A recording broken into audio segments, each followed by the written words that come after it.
안녕하세요. 오늘 여러분이 주신 자료 덕분에 오지 네트워크의 핵심 엔진이죠. UPF, 유저 플랜 펑션에 대해 좀 깊이 파헤쳐 보려고 합니다. 네, 반갑습니다. 이게 도대체 뭐고 또 왜 중요한지, 어떻게 발전해 왔는지, 그리고 여러 회사들 제품은 또 어떻게 다른지 핵심만 좀 짚어볼게요. 네, 좋습니다. 간단히 말하면 예전 4G 시절에 SGW, PGW 이 두 장비가 하던 데이터 처리 역할을 오지에서는 이제 UPF 혼자서 다 한다. 뭐 이런 거죠? 아, 네, 맞습니다. 정확해요.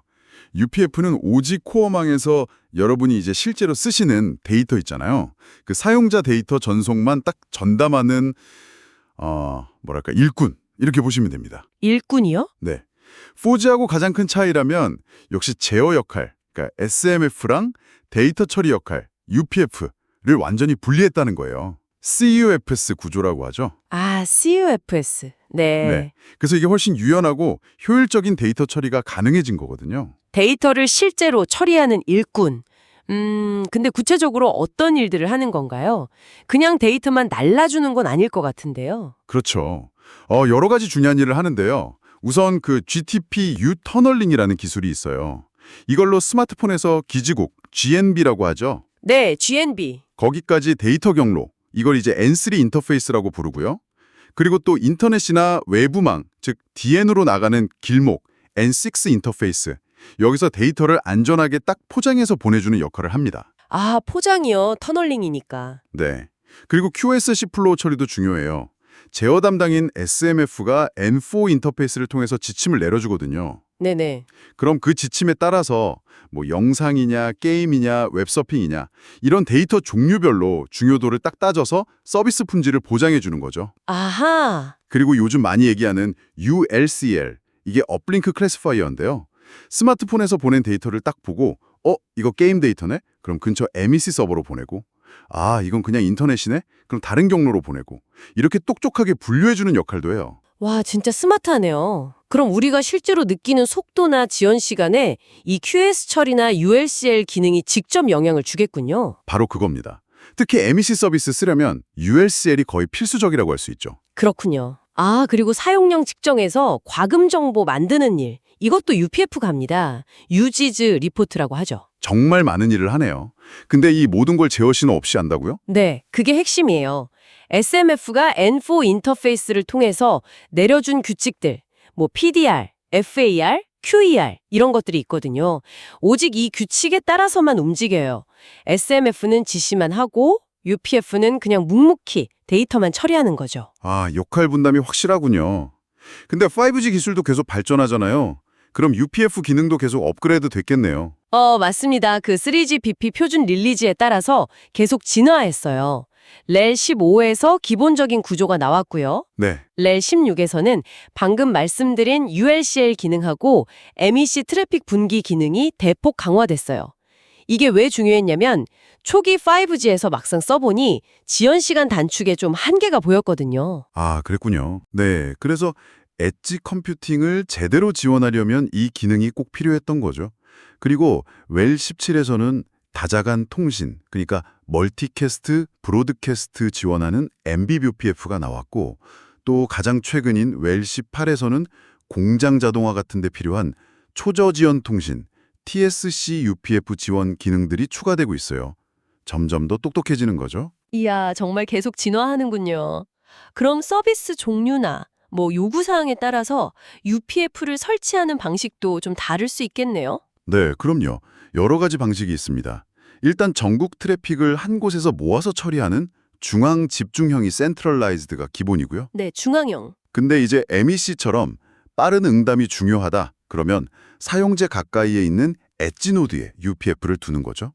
이걸 엣지 UPF라고 부르고요. 아, 엣지요. 또 아예 상향 트래픽 분류만 전담하는 ULCL UPF를 따로 둘 수도 있고요.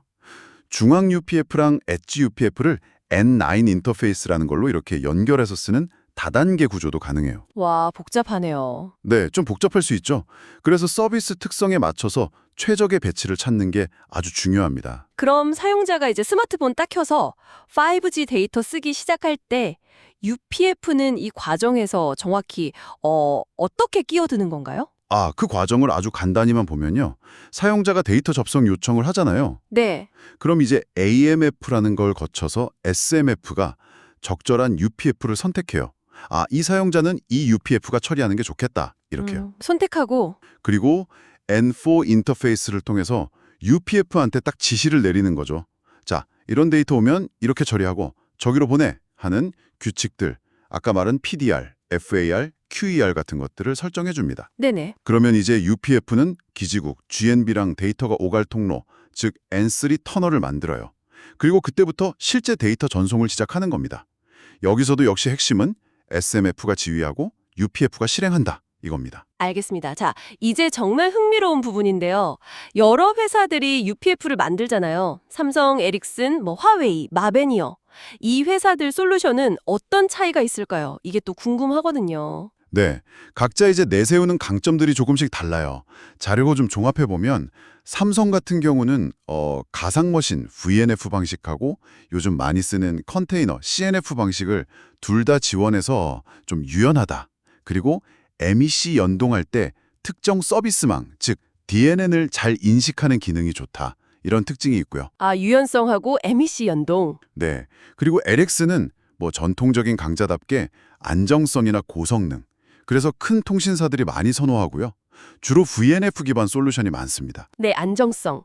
화웨이는 자체 개발한 하드웨어랑 최적화해서 처리 성능이 아주 뛰어나다는 게 강점인데 대신 개방성은 상대적으로 좀 덜 강조하는 편이고요. 성능은 좋은데 개방성은 조금. 네, 그리고 마베니어 같은 경우는 클라우드 환경에 딱 맞는 CNF 방식, 그리고 오랜 호환선, 이런 걸 내세워서 좀 더 개방적인 네트워크나 특정 목적의 망, 특화망 같은 거 구축할 때 유리할 수 있다. 이렇게 볼 수 있겠습니다. 그렇군요. 단순히 성능만 볼 게 아니라 클라우드 환경은 어떤지, 개방성은 어느 정도인지 이런 점들을 다 같이 고려해야 한다는 말씀이시네요. 네, 맞습니다.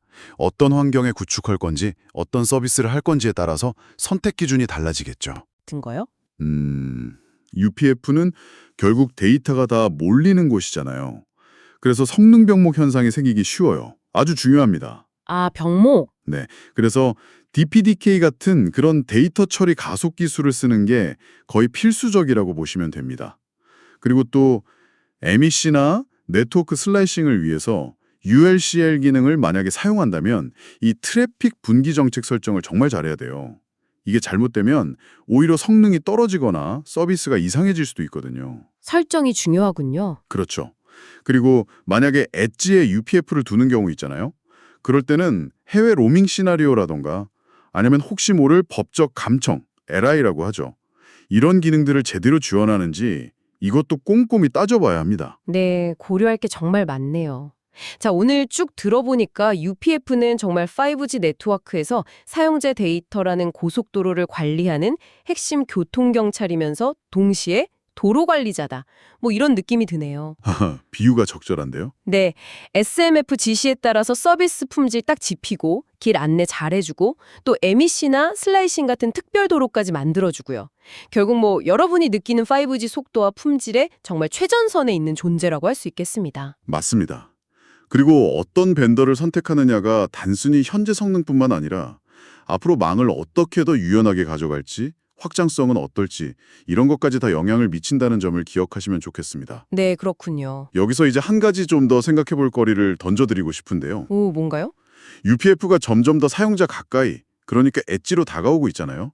그리고 초저지연 통신, TSC 같은 특화 기능들이 더 강화될 텐데 이렇게 되면 단순히 인터넷 속도만 빨라지는 걸 넘어서요. 네트워크 자체가 실시간으로 반응하는 완전히 새로운 유형의 서비스들 있지 않습니까? 예를 들면 즉각적인 원격 제어라든가 아니면 정말 실감나는 몰입형 AR, VR 경험 같은 것들이요. 이런 것들이 앞으로 우리 생활을 어떻게 바꿔놓을 수 있을지 한번 상상해 보시면 어떨까 싶습니다. 와, 정말 흥미로운 질문인데요. 네트워크가 단순한 통로가 아니라 뭔가 실시간으로 반응하는 플랫폼이 된다는 거잖아요. 알겠습니다. 오늘 UPF에 대해 정말 깊이 있게 알아봤습니다. 다음에 더 흥미로운 주제로 찾아뵙겠습니다. 감사합니다. 네, 감사합니다.